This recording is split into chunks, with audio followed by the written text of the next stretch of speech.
नमस्कार छात्र।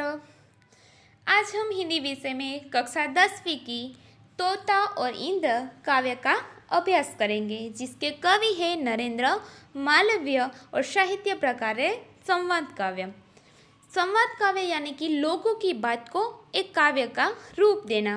और तोता और इंद्र काव्य में भी नरेंद्र मालवीय ने उसकी बातों को एक काव्य का रूप दिया, इसलिए यह एक संवाद काव्य है। नरेंद्र मालवीय हिंदी साहित्य के बहुमुखी प्रतिभाशाली साहित्यकार हैं। हिंदी साहित्य में निबंध, कहानी, एकांकी एवं कविता में उन्होंने अपना योगदान दिया है और सरल और सहज भाषा उनके साहित्य की एक विशेषता रही है। मार्मिक भाषा में गहराईपूर्ण बातों को भी वह हमारे समक्ष सरलता से पेश करते हैं, इसलिए उसकी जो ऊंडाणपूर्वक की जो बातें हैं वह भी हमारे में सरलता से हमें समझ में आ जाती है। आप देख सकते हैं चित्र में कि तोता और देव महाराज के इंद्रदेव दिखाई देते हैं। तो यह तोता और इंद्र एक सरल और सुबोध रचना है और इस कविता को एक कहानी के आधार पर लिया गया है कि देवराज इंद्र और धर्मात्मा तोते की यह कथा महाभारत से संलग्न है। कि कहानी कहती है कि अगर किसी के साथ ने अच्छा वक्त दिखाया है तो बुरे वक्त में हमें उसका साथ छोड़ देना ठीक नहीं है। तो यहाँ काव्य में भी पेड़ के खोखले में एक तोता बहुत वर्षों से रहा करता था और तोता पेड़ छोड़कर नहीं गया, क्योंकि बल्कि अब तो वह ज़्यादातर समय पेड़ पर ही रहता है। अब तो वह जो पेड़ है वह सूखा होने लगता है, फिर भी वह तोता उस सूखे पेड़ को भी छोड़कर नहीं जाता। वो कहता है कि इसके अंतिम समय में भी मैं यहाँ ही रहूँगा और मैं यह समझ लूँगा अब मेरा भी समय आ गया है। तो यह कहानी बुक ऑफ नॉलेज से ली गई है। इसे विश्व का एक श्रेष्ठ संवाद काव्य भी माना जाता है। अब हम कविता देखेंगे। सुनो भाइयों, तुम्हें सुनाते आज एक प्राचीन कहानी, जो है अति सुंदर, अति अद्भुत, सचमुच कहानियों की रानी। प्राचीन यानी कि पौराणिक, अद्भुत यानी कि अनोखी। कवि कहते हैं कि भाइयों सुनो, आपको हम आज एक पौराणिक कहानी सुनाते हैं जो बहुत ही सुंदर और अद्भुत है और वह सबसे अच्छी है, इसलिए वह कहानियों की रानी भी है। पुण्य भूमि काशी की महिमा चारों दिशा में थी अति गुंजित। देवों सहित देवपति उसको लख कर होते थे अति हर्षित। गुंजित यानी कि प्रख्यात, दिशा यानी कि दिशा, देवपति, देवपति जो कौन है तो इंद्र, लख कर यानी कि देख कर, हर्षित यानी कि आनंदित। कि जो काशी जिसे हम पुण्य भूमि मानते हैं, तो यह काशी जो पुण्य भूमि है उसे देखकर कि जिसकी महिमा चारों दिशा में फैली हुई है, तो उसे देखकर देवता और स्वयं इंद्र भी इसे देखकर बहुत प्रसन्न होते हैं। गुजर रहे थे इंद्र एक दिन झबकी निकट के निर्जन वन से। देखा एक पेड़ अति भारी, सूखा निर्जीवित सा तन से। निर्जन यानी कि जिसमें जान न हो वह, भारी यानी कि बड़ा, निर्जन यानी कि जान न हो वह भी, और वीरान और निर्जीवित यानी कि बेजान। कि एक दिन देवराज इंद्र काशी के नज़दीक एक निर्जन वन से गुजर रहे थे, तो उन्होंने क्या देखा, तो उन्होंने एक सूखा पेड़ जो बड़ा था वह दिखाई देता है। उसके एक खोखले में था तोता एक बहुत ही सुंदर।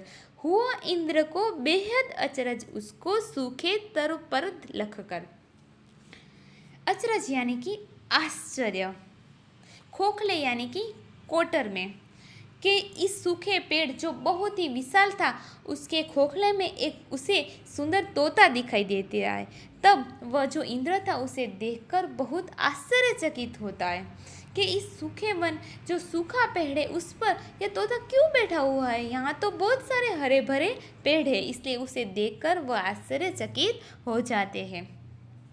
पूछा तुरंत उन्होंने उससे, क्या न मूर्खता है यह भारी, इस सूखे तरु पर तू रहता बन करके अनजान अनारी। और अनजान यानी कि अपरिचित, अनारी यानी कि नादान जो गंवार है वह।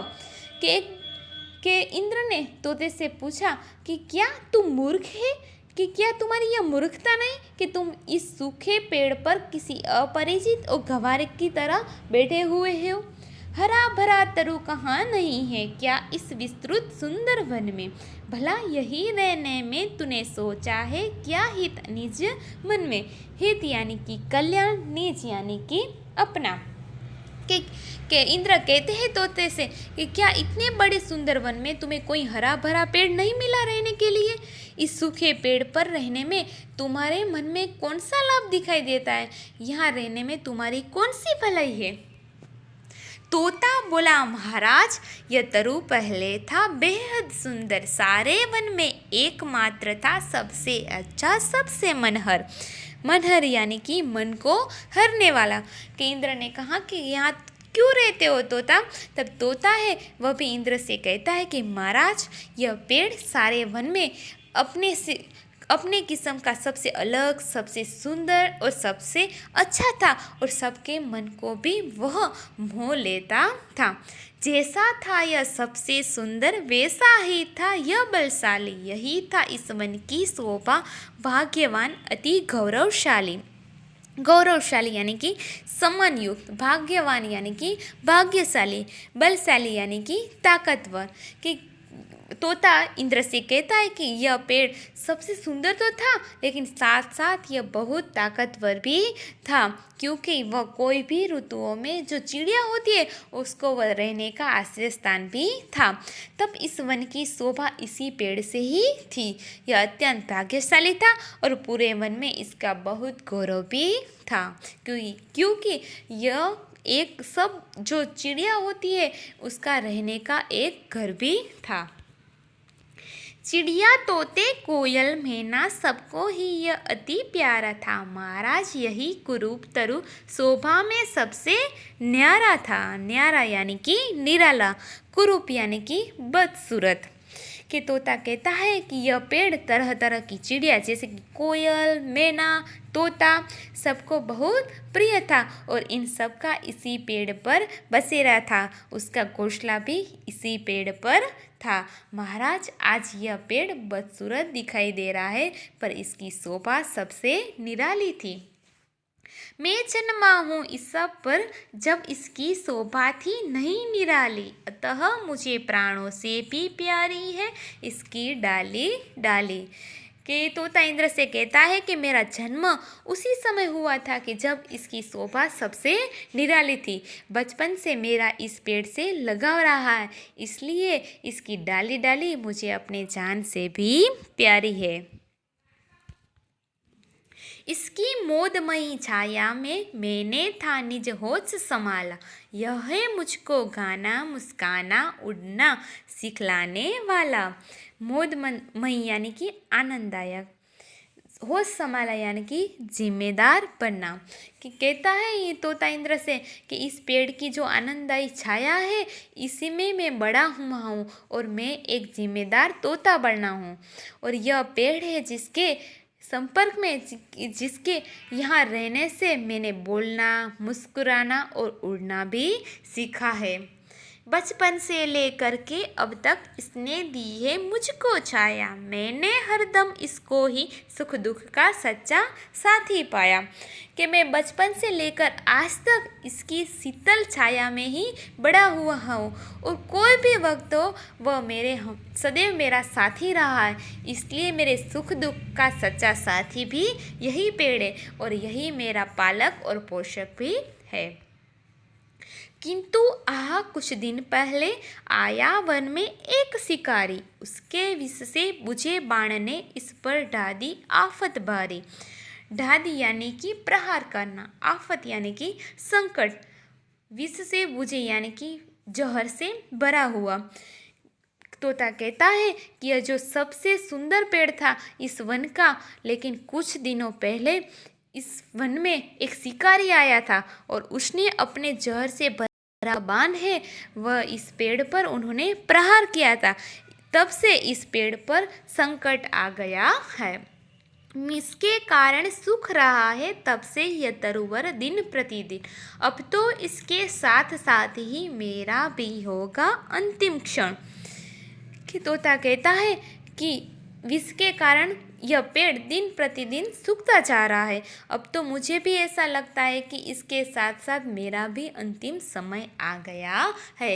मेरा भी मृत्यु का समय अब नज़दीक ही है। बचपन के साथी को तजकर भला कहीं मैं जा सकता हूँ? यदि जाऊँ भी तो क्या सुख संतोष शांति मैं पा सकता हूँ? तजकर यानी कि छोड़कर कहता है कि मैं जो मेरे बचपन का साथी था, यह पेड़, उसे मैं छोड़कर कहीं जा सकता हूँ कि जिसके बुरे दिनों में मैं उससे छोड़कर चला भी जाऊँ तो क्या मुझे इस पेड़ पर जो शांति सुख और संतोष मिलता है वह कहीं और मिल पाएगा? अगर हम अपने सच्चे दोस्त को छोड़कर जाएंगे तो हमें भी दूसरों के साथ अच्छा नहीं लगेगा। हमें भी हमारा जो सच्चा साथी है कि जो हर दम हमारे बारे में ही सोचता रहता है तो उसे हम सदैव याद ही करेंगे। इसलिए हमें भी कोई संतोष नहीं मिल सकेगा।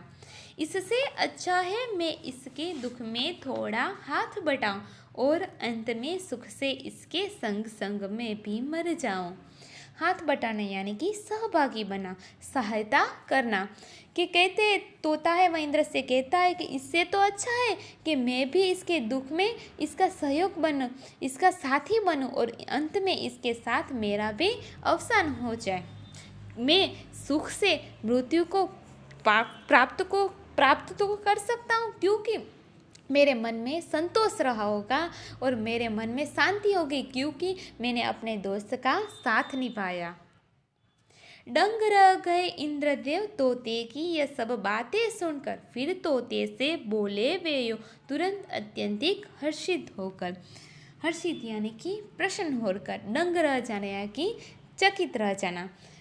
तोते की यह भाव भरी जो बातें थी उसे सुनकर इंद्रदेव चकित हो जाती है और इसके बाद वह प्रसन्न होकर तोते से कहते हैं, मैं प्रसन्न हूँ तुझसे पंछी, सुफल हुआ है तेरा जीवन।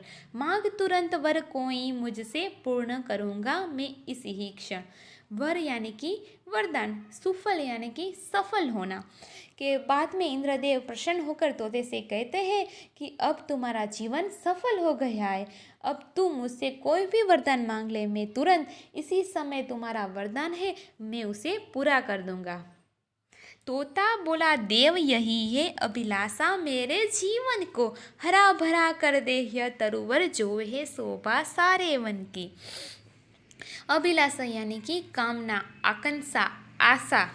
के बाद में तोता है वह इंद्र से कहता है कि हे देवता, हे महाराज, मेरे जीवन की केवल एक ही आशा है कि यह पेड़ जो सारे वन की शोभा रहा है अब जो सूख रहा है तो कृपा करके आप इसे फिर से हरा भरा कर दीजिए। कहा इंद्र ने एवं अस्तु और तरु ने फिर नवजीवन पाया। शोभा नई निराली सुंदरता लेकर वह फिर लहराया। नवजीवन यानी कि नया जीवन पाना। एवं अस्तु यानी कि तथा अस्तु। और इंद्र ने कहा कि तथा अस्तु, और तथा अस्तु कहने के बाद पेड़ में फिर नया जीवन आ जाता है और उसमें नई निराली सुंदरता आ जाती है और वह फिर लहराने लगता है। तो इस संवाद काव्य से हमें सीख मिलती है कि हमें हमारे साथी है जो सच्चा साथी है उसे कभी नहीं छोड़ना चाहिए। हम अगर उसके बुरे वक्त में भी उसका सहयोग देंगे तो वह फिर से लहराने लग सकता है। उसके जीवन में फिर से सुख खुशियाँ आ सकती है, उसके जीवन में सुख आ सकता है। इसलिए हमें अपने सच्चे साथी के साथ सुख हो या दुख उसका सदैव पूर्ण साथ निभाना चाहिए। इसलिए तो कहते हैं ना कि शाखें रही तो फूल और पत्ते भी ज़रूर आएंगे, ये दिन अगर बुरे हैं तो अच्छे भी ज़रूर आएंगे। अब शब्दार्थ देखेंगे।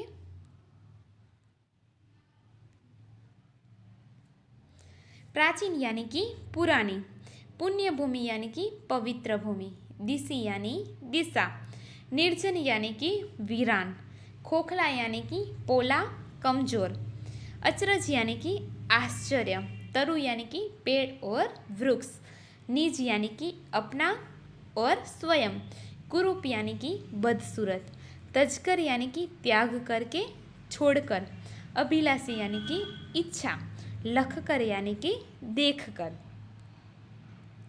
अब मैं आपको एक दोहा सुनाना चाहती हूँ। उसको ही मित्र बनाइए जो न छोड़ता, विपदा जब कोई पड़े हर पल देता साथ हमारा, हर पल देता साथ। हमें भी ऐसा ही मित्र बनाना चाहिए कि जो हमारे संकट समय में भी हमारा साथ दे, जैसे इस काव्य में तोता ने एक सूखे पेड़ का साथ दिया। Thank you.